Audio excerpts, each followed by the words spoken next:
খুব সহজ বিষয় যে এবারের ভোটটাতে একেবারেই নতুন একটা পরিবেশে ভোট, এটাকে কতখানি উৎসব দেখছেন, কতখানি শঙ্কা দেখছেন? খুব নতুন পরিবেশ না, দীর্ঘদিন পরে পরিবেশে ভোট হয়েছে আগে।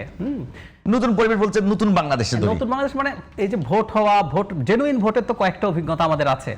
ঘটনা হয়েছে মাঝখানের 3টা নির্বাচন বা 8এর নির্বাচনটা কেউ কেউ ধরতে চান, এর বাইরে একে সবশেষ গ্রহণযোগ্য নির্বাচন পেয়েছে বাংলাদেশ, একদম যার প্রশ্ন আসেনি খুব বেশি। তাহলে এই কারণে বলছি যে হঠাৎ করে অনেক দিন পর, আর বিশেষ করে আমরা একটা হিসাব করছি যে অনেক অনেক বয়স্ক মানুষও যারা মিড 30s 40-তে চলে গেছেন, তারাও একটা ঠিক ভোট দেন।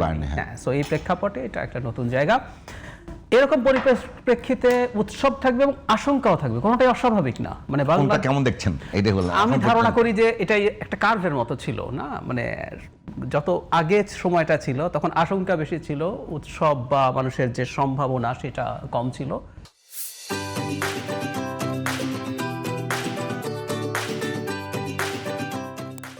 যত দিন গেছে আর আজকে যা ঘটছে, আমি মনে করি বাংলাদেশ একেবারে নির্বাচনের মোডে চলে গেছে। এখনো হাতে গোনা 2-1 জন যদি শঙ্কা দেখান, এগুলো আসলে আমি অতি সেনসিটিভিটি মনে করি না। সেই শঙ্কাটা আমি ওই শঙ্কা বলছি না, নির্বাচনটা কেমন হবে। আমার কথা হলো অভ্যুত্থান পরবর্তী দেশ, যে কোনো অভ্যুত্থান পরবর্তী দেশে ওই দেশের রাষ্ট্রীয় প্রতিষ্ঠানগুলো খুব নড়বড়ে হয়ে যায়। একটা সুষ্ঠু নির্বাচনের জন্য রাষ্ট্রীয় প্রতিষ্ঠানের ভূমিকা খুবই গুরুত্বপূর্ণ। এই অবস্থায় একটা শঙ্কা তো যে ভালো নির্বাচন খুবই জরুরি দরকার, ভালো নির্বাচন কতখানি সম্ভব এটা নিয়ে একটা শঙ্কা আছে না? আছে, এই সংখ্যাটা আছে এবং সংখ্যাটা থাকা উচিত। এই সংখ্যাটা ক্রমাগত প্রকাশ করে যাওয়া উচিত। তাতে যেটা হবে, অনেকগুলো স্টেক হোল্ডার্স আছে, টেকনিক্যালি অফিসিয়ালি দায়িত্ব হচ্ছে নির্বাচন কমিশন এবং তার সাথে সরকারের বিভিন্ন প্রতিষ্ঠান, প্রশাসন, পুলিশ তাকে সাহায্য করবে। কিন্তু আমরা এবারকার বাংলাদেশে আমরা চাই প্রত্যেকটা রাজনৈতিক দলও দায়িত্বশীল আচরণ এমনভাবে করবেন যাতে ওদের উপরে চাপ খুব বেশি না পড়ে। যে আপনি মাত্র বললেন যে প্রতিষ্ঠানগুলো ভেঙে পড়ে, এগুলো রিবিল্ড করার সময় লাগে। তাদের ওই সক্ষমতা অতটা এখনো তৈরি হয়নি। সেই প্রেক্ষাপটে আমি মনে করি আমরা চাপটা রাখবো যাতে রাজনৈতিক দলগুলো সেন্সেবল আচরণ করে, তারা যেন পরস্পরের প্রতি বাক্যে যাই হোক না কেন, মানে মাঠে বিশৃঙ্খলা হয় এরকম কোনো কিছু না করে তারা যাতে সংযম দেখায়। সো এই চাপটা, আশঙ্কাটা ক্রমাগত বলে যাওয়া দরকার আছে। একটা বিষয় যদি বলি যে এইবার নির্বাচনকে বিএনপির পক্ষ থেকে এক প্রকার অভিযোগ করা হচ্ছে যে এইবার নির্বাচন উদারপন্থীদেরকে বাংলাদেশ মানুষ বেছে নেবে নাকি উগ্রপন্থীদেরকে বেছে নেবে।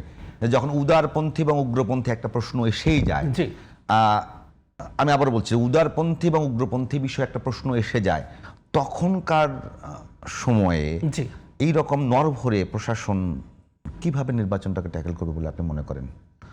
আর সেই সংখ্যাটা কি আপনারও আছে কিনা? যেরকম উদার আর উগ্রপন্থী প্রবলেমটা আমি উগ্রপন্থী না বলে রাদার এভাবে বলতে পছন্দ করব, কনজারভেটিভ, রক্ষণশীল। একটা উদারের আসলে বিপরীত শব্দ এটা ইউকেতে ব্যবহার করে কনজারভেটিভ। ধরুন এখন জামায়াতে ইসলামী একটা আটারলি ইসলাম ভিত্তিক রাজনৈতিক দল, কিন্তু তারা অন্তত এখন পর্যন্ত তাদের যে রূপরেখাও সেদিন দিলেন সেখানে ইসলামকে ওভাবে আনেননি। আচ্ছা, কিন্তু তারপরও তাদের প্রচুর রক্ষণশীলতা আছে। একই সাথে তাদের এনসিপি, এবি পার্টি আর এলডিপি ছাড়া এতে টোটাল সিটের সংখ্যাও বেশি না, বাকি সিটগুলো গেছে ইভেন জামাতের চাইতে আরও বেশি রক্ষণশীল বা কট্টর ইসলামী দলের হাতে। সুতরাং একটা রাজনৈতিক দল বিএনপি যখন মাঠে থাকবে, সে তার জায়গা থেকে এই ন্যারেটিভ তৈরি করার চেষ্টা করতেই পারে। এর মানে এই না যে তাদের মধ্যে অনেক সংঘাত হয়ে যাবে। নির্বাচনে ক্রমাগত ক্যাম্পেইন পরস্পরের বিরুদ্ধে সম্ভব। সে চাইবে, মানে গণতান্ত্রিক ব্যবস্থায় আসলে কি হয়, আপনি ভোটের পোলারাইজেশন চান, শুনতে খারাপ শোনায়, মানে আমরা বিভেদ চাই না ইত্যাদি। গণতন্ত্র মানে বিভেদ তৈরি করা, এটা এমন না হবে না যেটা আমি আপনাকে ডিহিউম্যানাইজ করবো। একটু খেয়াল করি, আওয়ামী লীগ কি করছে? বিভেদ তৈরি করছে। তুমি বিএনপি, তুমি জামাত, তুমি শিবির, তুমি মানুষই না, তোমাকে আমি মেরে ফেলতে পারি। That's a problem.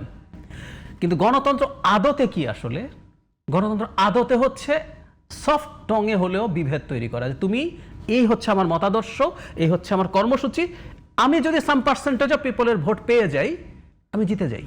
বাকিরা ইভেন আমাকে আর পছন্দ না করলে আমার কিছু আসে যায় না। সো এই কাজটা তো সব দল করবে তার মতো করে।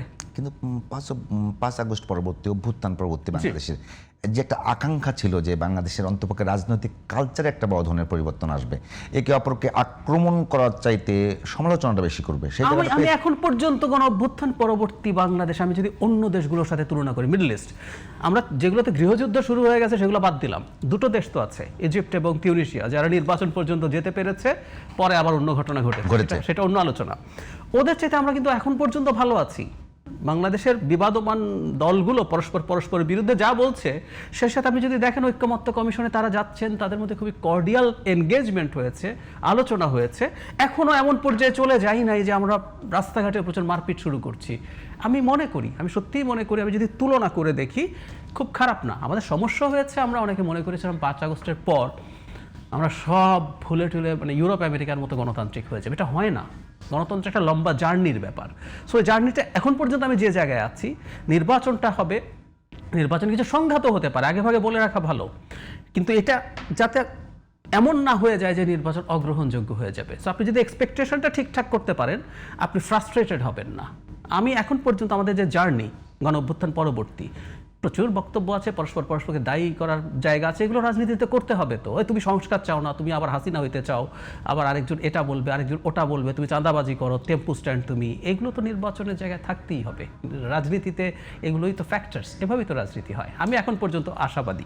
আপনার কাছে আসবো, একটা প্রশ্ন করে, যেটা মনে রাখবেন, এখন প্রশ্ন মনে এসছে যে এইবার নির্বাচনে আমি যদি বলি যে আজকেও বিএনপির চেয়ারম্যান তারেক রহমান কিন্তু মঞ্চে একজনকে ডেকে নিয়ে বলছে যে দুনিয়ার মালিককে, জান্নাতের মালিককে, জাহান্নামের মালিককে। একটা বিষয় খেয়াল করেছেন কিনা যে এইবারের নির্বাচনে ধর্মটাকেই প্রধান হাতিয়ার হিসেবে ব্যবহার করা হচ্ছে? মানে একটা দল তো ইসলামিক ভোটগুলোকে এক জায়গায় আনার প্রচেষ্টা, তাদের অ্যাপ্রোচিংটা ইসলামিক, আর একটা দল সেটাকে ট্যাকেল করবার জন্য। তাহলে কি এবারের নির্বাচনের প্রধান যেটাকে বলবো ক্যাম্পেইনের যে, এটাকে কি বলবো, যে উইপন যেটাকে বলবো, সেটা ধর্ম হবে কিনা?